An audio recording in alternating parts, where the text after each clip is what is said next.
Muito bem, então, retornando aqui na segunda parte sobre a Guerra dos Titãs com o professor Adílio, né? Também conhecida como a Titanomaquia, a guerra entre os deuses olimpianos e os deuses, é, os titãs. Vamos ver aqui quem é que está prometendo tanto aparecer aqui pra gente nesse momento aqui.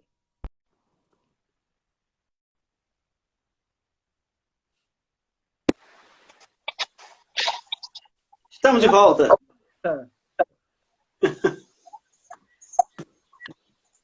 Sim, recapitulando Posso? então, chegou alguém fazendo que estava prometendo muita coisa, estava dando o que falar, né?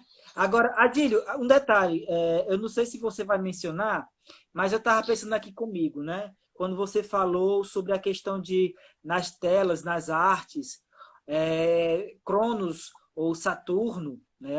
Às vezes eu prefiro os nomes romanos, mais da Sim. facilidade de pronúncia, né? Mas eu imagino que talvez o fato deles, dos artistas, né, dos grandes artistas terem representado Cronos desse modo, seja para deixar mais explícito a voracidade com que o tempo destrói tudo. Com Sim. que o tempo destrói tudo.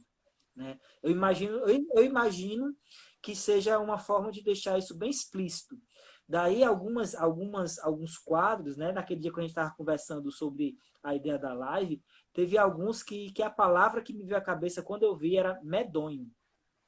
Sim. Concordo. Porque realmente você percebe isso de uma forma bem intensa, chegando até a causar ânsias quando você via. E eu imagino que a intenção era essa mesmo. Né? Sim, talvez o efeito do comer partes cause não só estranhamento, mas também essa questão do nojo, da tristeza, da pena. Tem uma imagem que você usou que, sinceramente, eu tenho certeza, se vocês olharem a imagem que o professor conseguiu, que o professor Edmar conseguiu, se você olhar muito para ela, você vai ter pesadelo. Porque você consegue imaginar, você consegue até sentir o choro de uma criança tendo a sua cabeça comida. Então, realmente, a ideia do Cronos, enquanto tempo que devora tudo, realmente ela ali é uma imagem clássica. Assim, eu adorei essa imagem, tanto é que assim, eu ainda não coloquei no meu Instagram, mas eu já coloquei uma imagem, a mais simples, mas aquela lá, pesada, eu ainda vou colocar, estou me preparando o meu público para isso. Porque realmente a imagem ela é forte. E se colocasse apenas ele engolindo como se fosse uma piabinha, talvez não tivesse efeito. Agora, sim, por falar em imagem, mesmo que eu quisesse, eu não conseguiria criar para vocês a imagem do ser que lutou contra Zeus. Eu não teria como, eu não teria palavras. Para vocês terem ideia, ouçam bem a definição.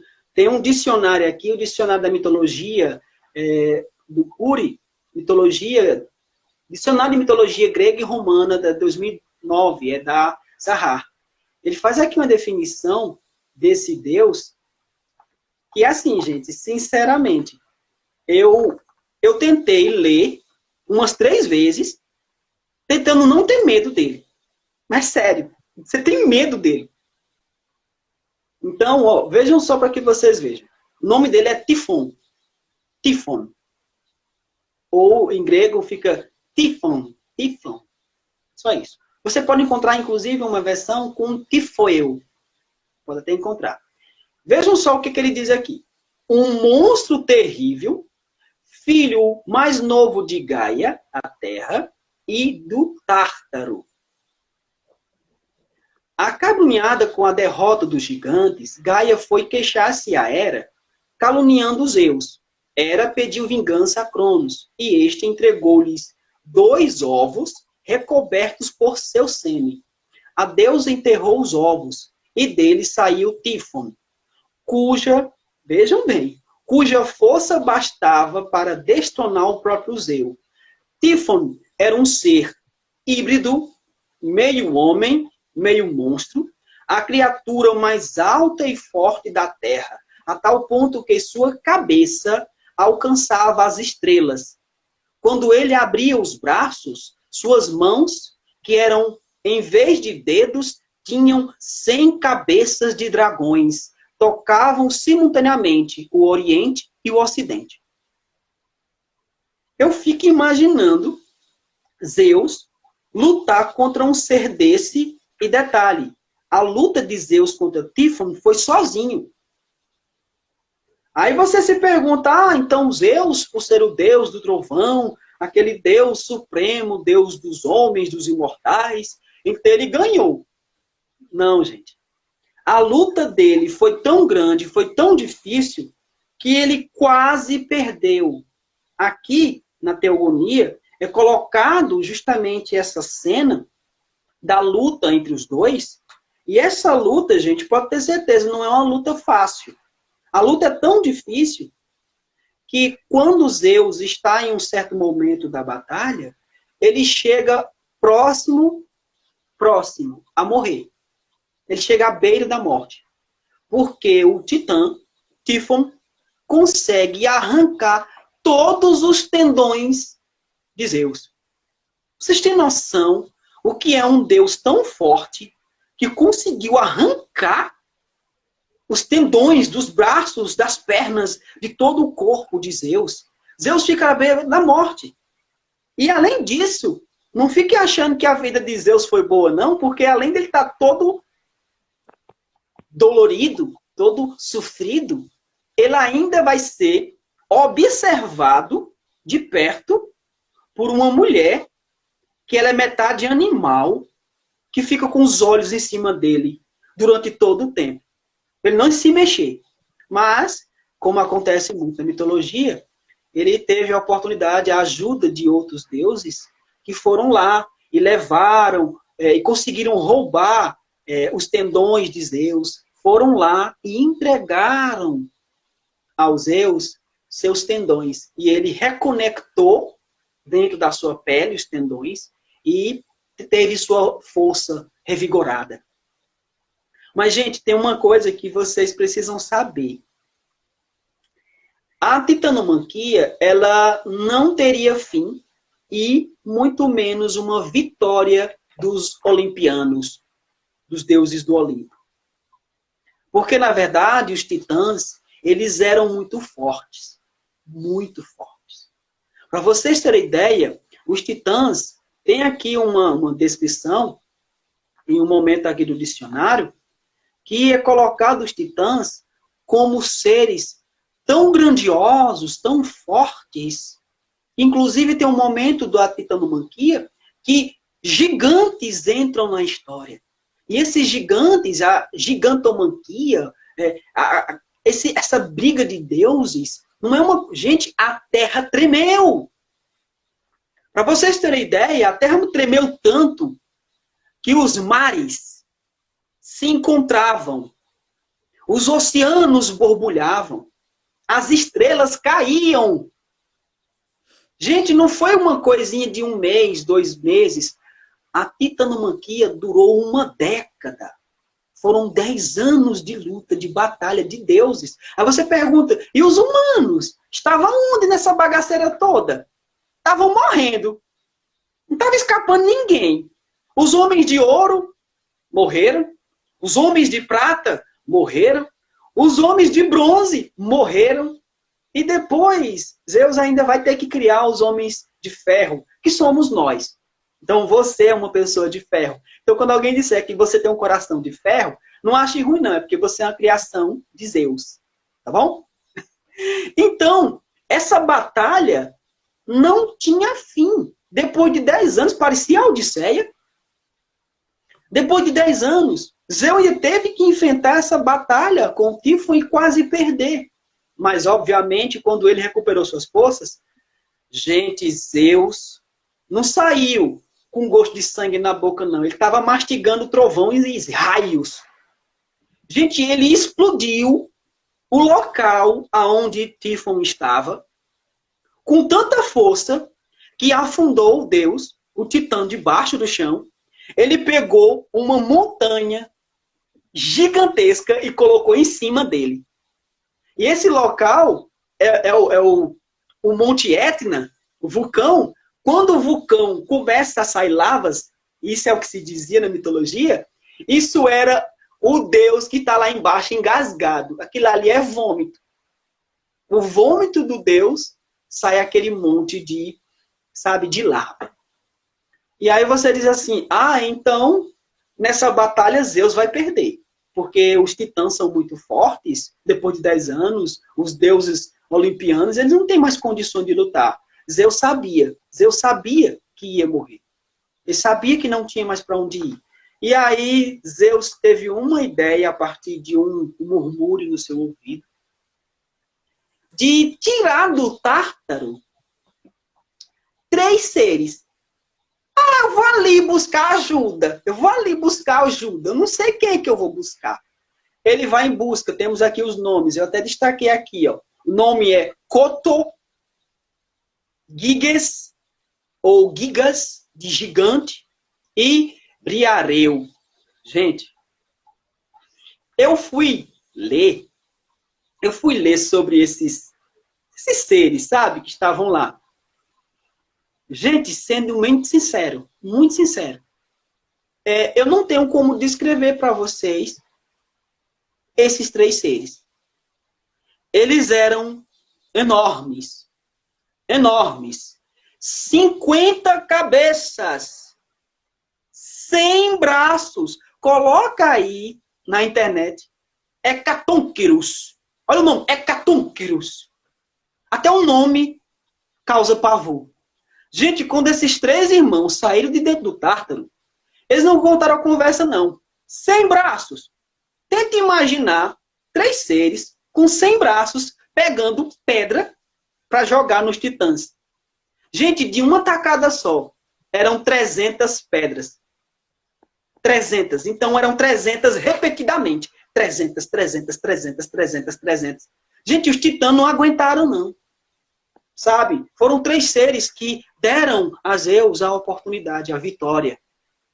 E Zeus, após ganhar, ele ainda teve 2 atitudes.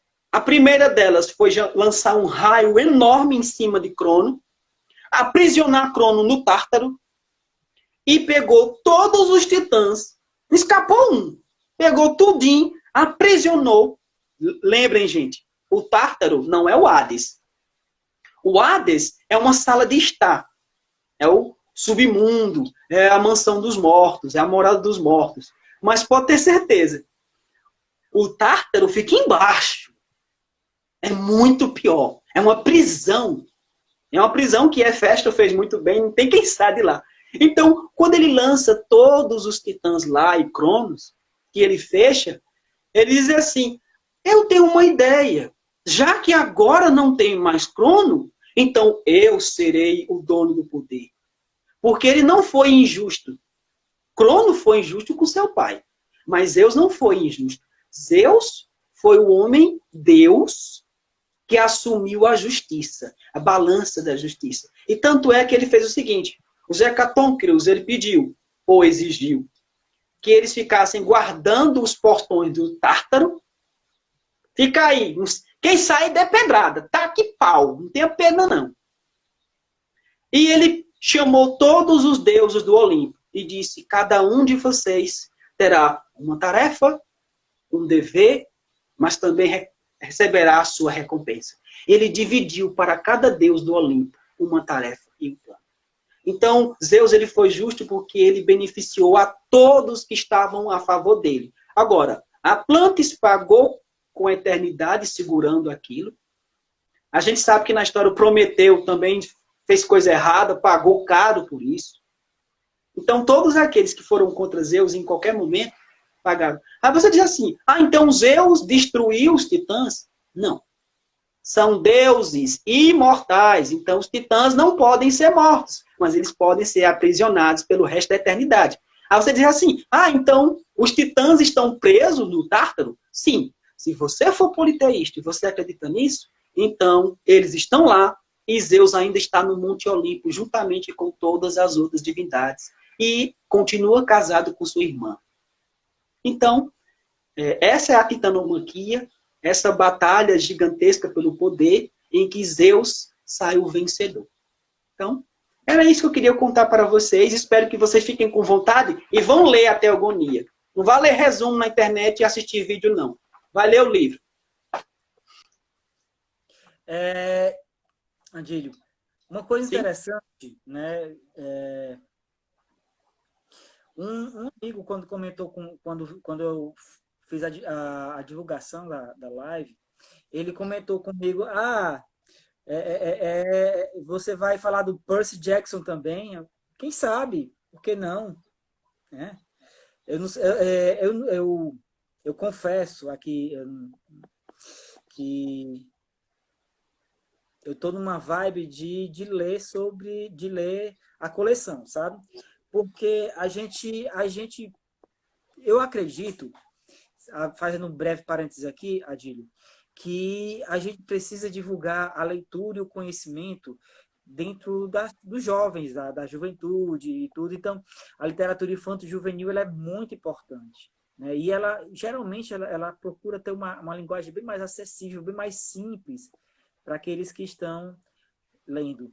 Então, nesse sentido, o que acontece? É importante para a gente conhecer também, né?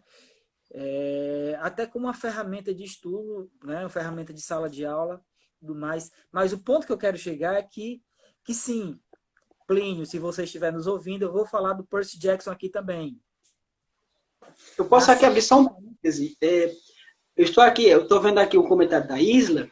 Então, assim, realmente, Isla, o Prometeus, ele ficou ao lado de Zeus na batalha da Titanomaquia. Mas o Prometeu, após essa batalha, ele cometeu um crime muito grande, muito grave, diante dos olhos de Zeus, que foi a questão do roubo, do fogo e tudo mais. Então, qual é o detalhe? Zeus, ele punia a todos, independentemente de ter ficado ao lado dele. Ele deu muita glória, ele dividiu a glória com todos, mas ele estava de olho. Então, assim, você pode não ter errado comigo durante a batalha, mas errou depois.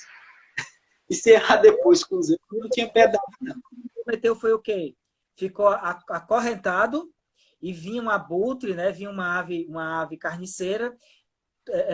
Todo dia chegava e comia o fígado dele e ia embora. Aí, como ele era um deus, né? O fígado voltava a crescer e no dia seguinte a ave vinha e fazia a mesma coisa. Até que alguém teve pena dele, né? E tentou libertá-lo, né? Sim, é um belíssimo livro. A gente precisa ler esse livro para refletir sobre os nossos erros. O que é que você está pagando? Tem gente que diz assim, eu não tenho nada contra quem fuma, tá? É só um exemplo. Porque eu vi isso na minha frente. Meu pai fumou anos. Ele morreu de cigarro. Então, assim, as pessoas às vezes cometem erros para a sua vida e não refletem sobre, tipo assim, por que eu estou pagando por isso? Tudo bem, pode ter sido realmente uma obra do acaso, mas pode ser uma punição divina, pode ser uma punição do próprio Deus, pode ser uma punição de Zeus, ou pode ser uma punição aí, sabe, de Atlantis, ou qualquer outra pessoa que você acredita.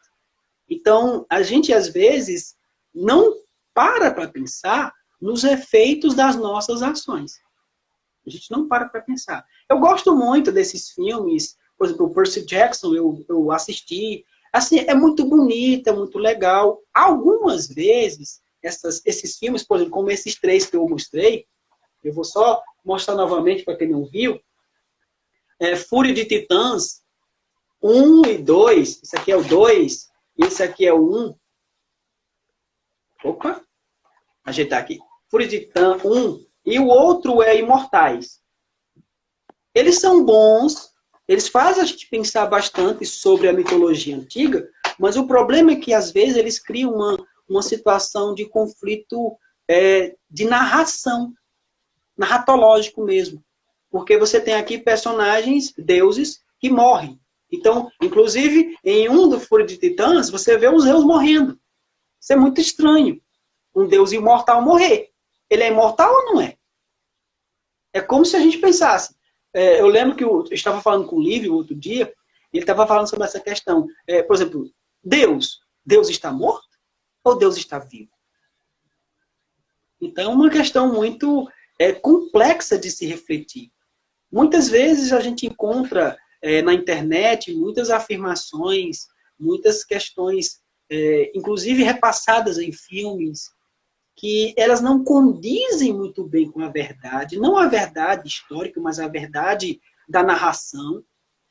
Muitas pessoas assistiram, por exemplo, filmes da Ilíada, filmes da Odisseia, e disseram, então foi só daquele jeito, foi só assim, sabe? E nem sempre é assim. É muito complicado trazer da obra escrita para o cinema e isso conseguir transparecer realmente o que estava lá. Por exemplo, as pessoas têm uma visão muito negativa de Aquiles. E não deveriam ter. Aquiles é um herói. Por exemplo, o caso de Hércules. Eu fiz uma pergunta aqui na minha página que teve gente que não sabia. Eu perguntei se as pessoas sabiam que o Hércules cometeu infanticídio. Sim. Simplesmente, Hércules é um assassino de criança. E não é qualquer criança. Hércules matou os 3 filhos. Então, assim, é muito trágico. Eu estava ouvindo aqui, lendo aqui um pouco, por exemplo, sobre essa questão do trágico na mitologia antiga, e muitas vezes esse trágico é o pior possível. É pai que mata filho, é filho que mata pai, irmãos que se casam e têm filhos, esses filhos são animais, são monstros, sabe? Esse caso do Prometeu acorrentado, gente, eu não consigo imaginar essa dor. Eu não consigo imaginar. Um ser acorrentado que tem seus órgãos comidos. É muito assim, causa medo, causa pavor. Muito bem. Eu esqueci o comentário, mas tem um aí falando também, dizendo da própria Medeia, né? Que também, então, isso é muito forte porque a ideia é essa mesma, né? É nos tirar da zona de conforto e fazer a gente se voltar para o nosso íntimo, para o nosso interior e refletir sobre as nossas ações, né, como seres humanos, refletir sobre as consequências das nossas ações, né? Física, né? Causa e efeito, né? Aqui se faz, aqui se paga. Quem planta, colhe. Quem planta ventos, colhe tempestade, né? Então, isso é uma verdade universal, e é uma verdade universal que os mitos colocam, né? Que a mitologia coloca de uma forma muito, muito bonita, né? Muito grandiosa, muito eloquente, tanto que é aí que é atemporal. Sim. E é atemporal. E é esse o ponto que eu ia mencionar quando eu toquei, por exemplo, no assunto do Percy Jackson, não os filmes, os livros, certo? Em que o autor, né, Rick Riordan, ele tem essa saga do Percy Jackson e os Olimpianos, em que ele faz uma releitura da Titanomaquia, certo? Claro, com vários elementos que para os mais tradicionalistas chegam a ser heréticos até. Sim, Né? é heresia pura. Pois é, mas a gente tem que abrir os olhos para perceber que são essas releituras modernizadas que abrem espaço entre aqueles que não têm hábitos de leitura, aqueles que não conhecem, que abre a porta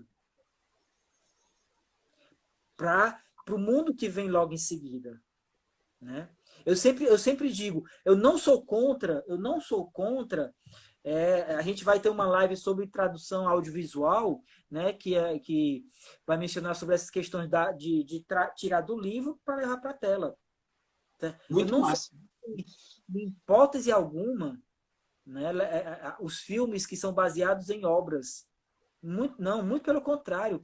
Elas fazem uma coisa que os livros, para um determinado público, Não consegue, quer chamar a atenção. Eu chamei sua atenção. E agora, o que é que você vai fazer com isso? O que é que eu vou fazer com isso? Você abriu a porta para mim entrar. Eu entro e lhe mostro o que existe para além disso. Para além dos livros do Percy Jackson. Para além dos filmes, como, por exemplo, a Fúria de Titãs 1, 2, Os Imortais, né? E por aí vai. Então, isso cumpre uma função muito importante, é uma ferramenta muito importante que, para quem tem, e aí eu digo, o coração aberto e a argúcia, né, a astúcia, né, odisseica, de pegar isso como ao seu favor, isso é muito importante. Né? E aí foi uma coisa que eu descobri esse ano. Né? Eu não conhecia as obras e tudo. Né? Por uma questão de uma aluna orientando que queria trabalhar com mitologia a partir do filme. Aí tem o filme, o primeiro, né? Tem um filme, vamos conhecer o livro. Aí eu fui atrás de conhecer o livro. Aí eu li o primeiro, vi o segundo, aí do segundo foi a coleção dos Olimpianos todinho. Aí eu me dei conta que o que ele estava fazendo era uma releitura da Titanomaquia, trazendo ela como se fosse uma segunda Titanomaquia. E a partir daí... Mais acessível, não é? Isso. E não só isso, mas com certeza quem leu essas obras ficou com aquela coisa, nossa, e quem é Dédalo? Quem é Minos? Certo? Como foi que Atlas ficou nessa de segurar o mundo? E por aí vai. E aí vai atrás de conhecer, né, o mito por trás dessas releituras. E aí vem uma obra seguinte, né, a coleção seguinte, que é Os Heróis do Olimpo, que já fala da gigantomanquia, né, que está dentro da titanomaquia como uma outra guerra ou uma guerra à parte, não importa, mas o fato é que ele traz essas ferramentas para que a gente possa utilizar ao nosso favor e trabalhar a mitologia com os alunos do ensino médio, do ensino fundamental. E isso é muito importante. Né? Inclusive, dá para se fazer uma conexão muito grande na mitologia com muitas obras modernas. Por exemplo, o próprio Harry Potter. Sim. Personagens, muitos animais do Harry Potter que você tem certeza que não está no lugar certo.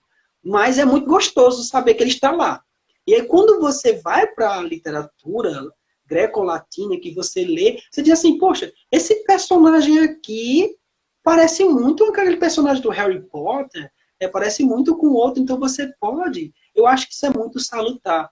Porque, olha, é uma das grandes conquistas que a Rowling trouxe para o mundo moderno, foi tornar o hábito da leitura do adolescente, da criança, até do adulto mesmo, por que não, uma leitura prazerosa. Olha, eu fiquei tão feliz quando o meu sobrinho, de mais de 20 anos, ele estava feliz comigo quando ele recebeu a saga inteira do Harry Potter.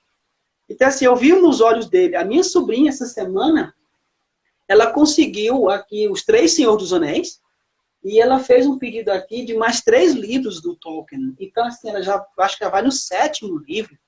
E ela tá lendo Tolkien com amor, com paixão. Ela lê, depois vai pro Blu-ray, aí assiste o filme para comparar e ver assim. Então, acho que a leitura, ela não foi, digamos assim, nunca tinha tido o destaque que está tendo agora. Olha, o aluno que lê o Harry Potter, lê Percy Jackson, lê o Tolkien e lê qualquer outra saga, qualquer série dessa, ele vai ser um adulto com uma mente mais aberta, mais favorável ao conhecimento. Não aquela pessoa, porque existe uma coisa que é simples. Se você não acredita em mitologia, não precisa você ser da religião da mitologia, ou religião politeísta, porque quando a gente tem que separar. A mitologia é a interpretação de uma religião. Então é melhor você pensar, se você é da religião politeísta, grega, Você tem uma visão de mundo completamente diferente de outros. Por exemplo, tem uma questão que eu acho muito bonita. Eu tive uma aluna que ela dizia para mim que ela era filha da Lua. E eu achava isso fantástico. Ela dizia assim, eu sou filha da Lua. A minha mãe é a Lua. Então, assim, eu achava isso tão bonito, porque ela falava com a propriedade, com a certeza. Eu acho que aquilo torna ela quem ela é. Uma pessoa bonita, uma pessoa, sabe, da natureza. Tem pessoas que tratam os animais, gatos, cachorros, como se fossem entidades místicas que vai se sentar ali no sofá e vai bater um papo. Sabe? Então, assim, vê o animal não como um bicho. Tem gente que trata um animal como um filho. Eu soube recentemente de uma amiga que perdeu um cachorro e ela lamentou assim, como pessoa. Isso é interessante. Claro, nem todo mundo entende. Nem todo mundo entende. É muito difícil entender se você não tem aquele amor que a pessoa tem. Mas mesmo jeito, tem gente que ama cavalos. Né? Tem gente que ama peixes. Eu conheço uma aluna que o sonho dela era ser uma sereia. Sério, ela tem uma vontade. Sabe? É de tudo um pouco. Agora, é uma questão de você ter a mente aberta para entender. Tem uma questão que eu estava lendo e relendo na Teogonia, que é o valor das musas. As 9 filhas de Zeus. Cada uma delas tem uma habilidade que transmite ao ser humano. E, por exemplo, o Aedo, o poeta, ele usa a palavra. Olha, está se perdendo muito, mas a contação de história, a narração, assim, antigamente as pessoas sentavam na beira de uma fogueira e não ficavam no WhatsApp, nem no Instagram, nem no Facebook. Era ao redor de uma fogueira, ouvindo histórias de Trancoso, histórias da antiguidade, sabe? Vendo de tudo. Hoje eu li uma reportagem no G1 que, sinceramente, eu tive medo. Eu tenho que partilhar isso com vocês. Tá no G1, gente. Um homem foi no cemitério, desenterrou a avó morta e foi dançar com ela. Parece o meu conto. Tem um conto que o nome do conto é Dança com os Mortos. É um homem que ele tem amor ele é necrofélico. Ele tem o gosto pela necrofilia. Ele gosta do animal ou da pessoa morta. Só que eu criei uma história. E aí eu estava lendo hoje no jornal, eu vi isso, um homem desenterrar uma pessoa para dançar com ela. Eu digo, meu Deus, nós estamos vivendo um conto? Nós estamos vivendo um mundo... Gente, a gente vê cada coisa. Você lê o jornal hoje, você se surpreende. Você lê o jornal hoje, você está assistindo o Jornal Nacional, aí mostra lá o número de pessoas que morreram dessa doença maligna que parece uma das pragas do Egito. Parece uma maldição. Parece que a caixa de Pandora ainda está aberta. Eu tenho certeza que a caixa de Pandora ninguém fechou aquele troço. Porque saiu. Eu estava lendo agora há pouco. Parece que tem uma transmutação do vírus em outro. Que caixa de Pandora é essa? Ninguém fecha, não. Fechem, gente, pelo amor de Deus. As pessoas estão morrendo. E assim, não é mitologia. As pessoas estão morrendo, isso é verdade. Realmente parece uma praga divina. Não vou dizer que é de Deus. Não vou dizer que é de Hades. Não vou dizer que é de Poseidon. E nem da deusa Wicca. Não vou dizer que é de Ártemis ou de Nefertiti. Sabe? Muito menos vou dizer aqui que é de Baal. Mas assim, uma coisa é certa. É tão triste ver isso na Terra que parece obra do mal. Parece uma obra, inclusive, claro, existem as conspirações de que esse vírus é uma criação humana. Gente, se for, pode ter certeza. Esse humano está brincando de Deus, ele criou ele criou a morte para a humanidade. Então, assim, eu prefiro pensar na mitologia para não pensar nessas coisas de hoje. Porque a mitologia, pelo menos eu sei, que ali tem o sagrado, o profano e o religioso em si. A ideia. Mas quando a gente pensa hoje na vida, hoje é muito triste. é melhor, sabe o quê? Estar aqui numa live, estar aqui no momento, compartilhando conhecimento, discutindo algumas coisas que nossos alunos podem se interessar, falar sobre Zeus, porque quando a gente entra no jornal, a gente vê cada coisa que você acha que está lendo a mitologia, não o jornal. Pois é, isso é verdade. E já que você tocou nesse ponto, né, de compartilhar, novamente, de compartilhar o conhecimento e tudo mais, a gente aqui chegando nos nossos momentos finais, né, aquele momentozinho gostoso de indicar algumas leituras para aquelas pessoas que estão nos assistindo, né, que eu gosto sempre de colocar no finalzinho essas indicações. Eu já recebi alguns comentários de algumas pessoas que assistem, já ficam logo esperando para as indicações de leitura dos convidados, né? Então, eu fico muito feliz com isso, né? E, e é isso. Adílio, você, o que é que você indicaria de leitura hoje para aqueles que estão nos assistindo? 3 livros, basicamente. O primeiro é Teogonia, essa versão nova, uma tradução nova. Ela é uma versão bilíngue, grego-português. Ela vem com o marca-texto destacável, e é uma versão, uma tradução muito boa, vale muito a pena, e tem um estudo introdutório de mais de 100 páginas. Mais de 100 páginas. Então, vale muito a pena. Um outro livro, para você pensar no mundo antigo, eu sugiro que você leia esse. O título é 100 Textos de História Antiga.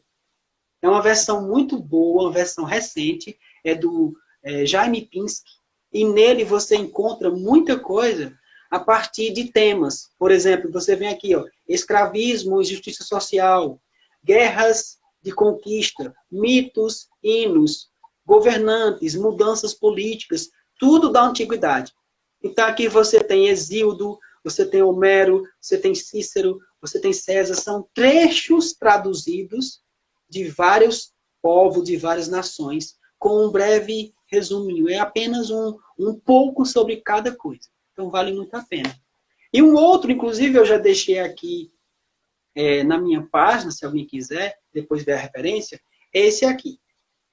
Então, esse livro aqui, Homens e Deuses, Mitos e Lendas dos Gregos Antigos.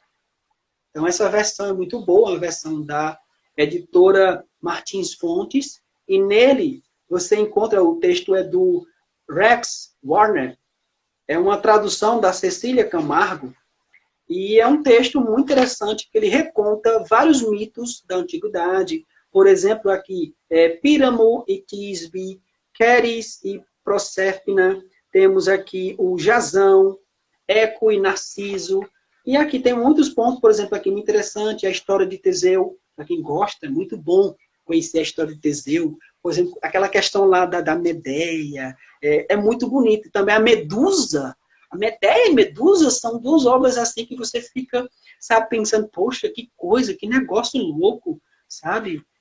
E aí tem aqui também, vale muito a pena, tem um mito aqui sobre Cupido e Psique. Eu indico muito, vale muito a pena conhecer a história. Então, além desses 3 livros, eu indico outros aqui na minha página, se alguém quiser, dê uma olhadinha.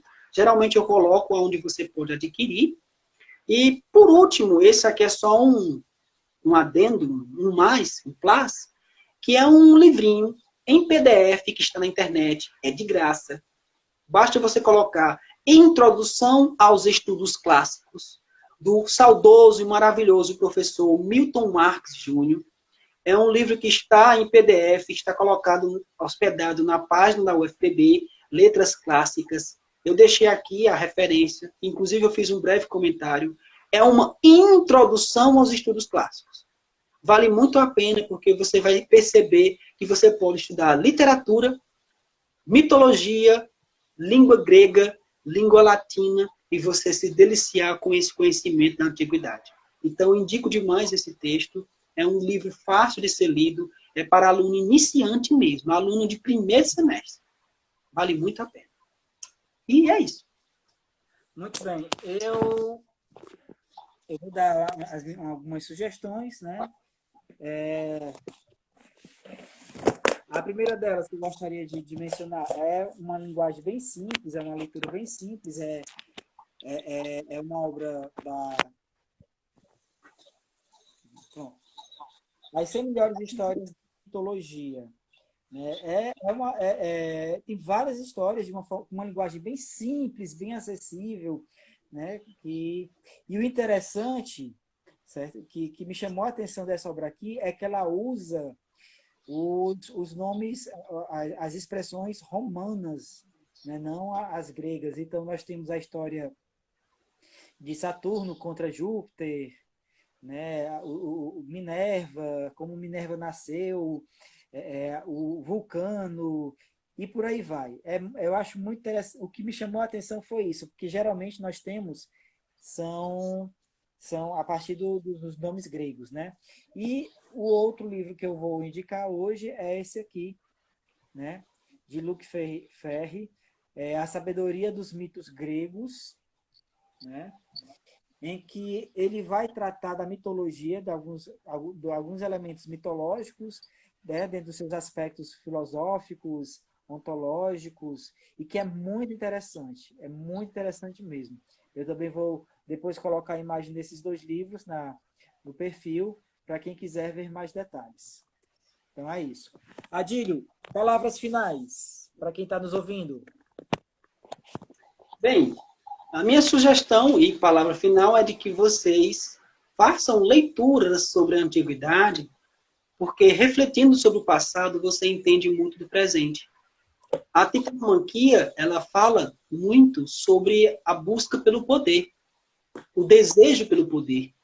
E hoje, até hoje, o que nós vemos nos governos é uma luta desesperada pelo poder. Temos Cronos lutando, temos Urano, temos vários deuses, inclusive Júpiter e Hades ali arrodeando em todos os governos. Então é sempre uma luta pelo poder. Então, leiam o passado que vocês vão entender muito sobre o presente. Olha aí, a professora Sandra elogiando, né? Parabéns, professor Agílio, muitíssimo parabéns, né? Já aí, repetindo as palavras da professora Sandra aí, e muitíssimo obrigado por ter se disponibilizado mais uma vez, não a última, a estar aqui conversando. Certo? Eu que agradeço muito. E é isso, gente. A gente continua com a nossa programação, eu coloquei aí no perfil, para quem estiver nos ouvindo, nos assistindo. E aí a gente tem uma surpresa no sábado e a próxima semana segue em frente. Certo? Então, Adílio... O trabalho está muito bom. Obrigado. Valeu. E é isso aí, gente. Um abraço para todo mundo. Obrigado, professor. Opa. Com a vinheta. Com a vinheta. Até mais, pessoal. Falou, Éter.